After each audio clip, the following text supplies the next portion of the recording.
हार्दिक अभिनंदन और स्वागत है आपके YouTube channel Lakhan study centre में। चलिए आज हम लोग क्लास 10th के साइंस के जो सबसे इम्पोर्टेंट प्रश्न है उसके बारे में बात करने वाले हैं। और ये 100% नहीं 200% मैं कहता हूँ कि इस तरह के प्रश्न आपके एग्जाम में पूछे ही जाएंगे, है ना। तो एग्जाम के पहले अपने आप को तैयार कर लीजिए। और एग्जाम के पहले अगर आपने अभी तक इस तरह के वीडियोस को नहीं देखा है तो मैंने बहुत सारे वीडियोस साइंस और मैथ्स के लिए इसमें डाल के रखा है, तो आप उसको देखिए, है ना। तो चलिए हम लोग देखते हैं आज साइंस के कुछ इंपॉर्टेंट प्रश्न क्या है। पहला है कि गोलीय दर्पण के परावर्तन पृष्ठ की वृत्ताकार सीमा रेखाओं का व्यास क्या कहलाता है। तो गोलीय दर्पण का जो सीमा रेखा का जो माने सीमा पर जो व्यास है या सीमा रेखा का जो व्यास है उसको हम लोग कहते हैं द्वारक। क्या कहते हैं उसको? द्वारक कहते हैं। नेक्स्ट है उत्तल दर्पण की फोकस दूरी क्या होगी जब वक्रता त्रिज्या क्या है 32 है। वक्रता त्रिज्या अगर 32 है तो फोकस दूरी क्या होगी, मतलब पूछ रहा है कि f बराबर क्या होता है, तो हम लोग क्या जानते हैं r/2। f बराबर r/2। तो f आपको निकालना है, r दिया हुआ है, r कितना दे दिया है 32। 32 को अगर आप 2 से भाग देंगे तो क्या आ जाएगा 16।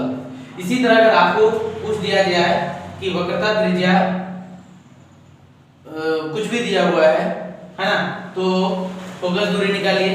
तो आप यहाँ से कर सकते हैं, यहाँ मान लिया 32 की जगह 64 दे देगा तो 64 को आप हाफ कर देंगे 32 हो जाएगा, है ना। और कहीं आपको क्या करेगा फोकस दूरी दे देगा और पूछेगा वक्रता त्रिज्या ज्ञात कीजिए। तो आपको यही फॉर्मूला याद रखना है, f बराबर r/2। f बराबर r/2। तो अगर r निकालना है, f दिया हुआ है तो r बराबर क्या आ जाएगा 2f।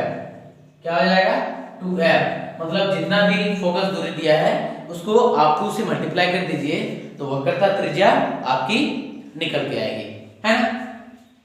आप पूछ रहा है भाप में जो विद्युत धारा का जो परावर्तित आवृत्ति होता है वो कितना होता है। तो सर क्या अलग अलग देशों में उसकी परावर्तित धारा की जो आवृत्ति होती है अलग अलग होती है? हाँ, हमारे देश में 50 हर्ट्ज होता है। आप चले जाएंगे अमेरिका तो वहाँ पे इसका 60 हर्ट्ज होता है या ज़्यादा। लेकिन हमारे यहाँ जो आती है करंट वो आता है 220 का, लेकिन वहाँ पे 110 वोल्ट का ही आता है ना। 1 माइक्रो एम्पियर विद्युत धारा कितनी होती है?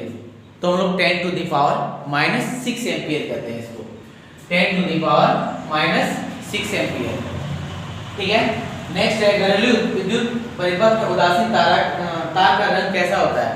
तो हम लोग अपने घरों में जब कोई भी तार लाते हैं तो आप विशेष करके देखे होंगे कहा जाता है एक रेड और एक ब्लैक। तो ब्लैक को हम लोग ठंडा तार समझते हैं, उसी को उदासीन बोला जाता है ना। घरेलू विद्युत परिपथ में उदासीन तार का रंग होता है कैसा होता है? तो काला होता है।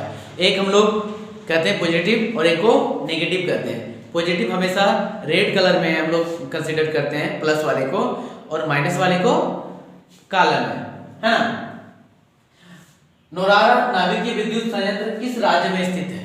तो ये हमारे देश के यूपी, जिसको हम लोग उत्तर प्रदेश कहते हैं, वहां पे नाभिकीय विद्युत संयंत्र का एक कारखाना है ना। दूसरा क्वेश्चन क्या है, सबसे अधिक अभिक्रियाशील धातु क्या होती है? तो आपको पता होना चाहिए पोटासियम जो है वो सबसे अधिक अभिक्रियाशील होता है। तो अभिक्रियाशील होता क्या है? तो अभिक्रियाशील हम लोग उसको कहते हैं जैसे आप क्लास में 2-4 बच्चे बैठे हों और एक बच्चा क्या है कि बिना मतलब का किसी से भी भिड़ जाता है ना। तो कहने का मतलब हुआ कि वो ज़्यादा रिएक्टिव होता है, वो कुछ भी बात हुआ तुरंत वो लड़ाई पर उतारू हो जाता है ना। तो वो हो गया। उसी तरह यहाँ पोटासियम है जो किसी के साथ भी जल्दी से रिएक्ट कर जाता है, जल्दी से उसके साथ वो रिएक्ट कर जाता है। ठीक है।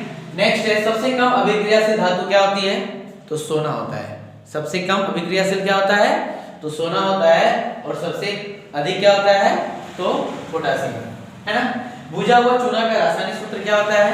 तो मैंने बताया है इसको पहले भी, CaOH होल 2, CaOH होल 2।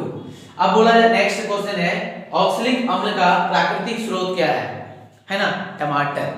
कहा था ना टमाटर, लाल लाल टमाटर, लाल टमाटर, लाल टमाटर। तो जो ऑक्सैलिक एसिड का जो नेचुरल जो सोर्स है वो क्या है, तो टोमेटो है। तो ये कुछ प्रश्न थे जो आपके एग्जाम में, आपके बोर्ड के एग्जाम में हमेशा पूछे ही जाते हैं, बार बार रिपीट किए जाते हैं इस तरह के प्रश्नों को, है ना।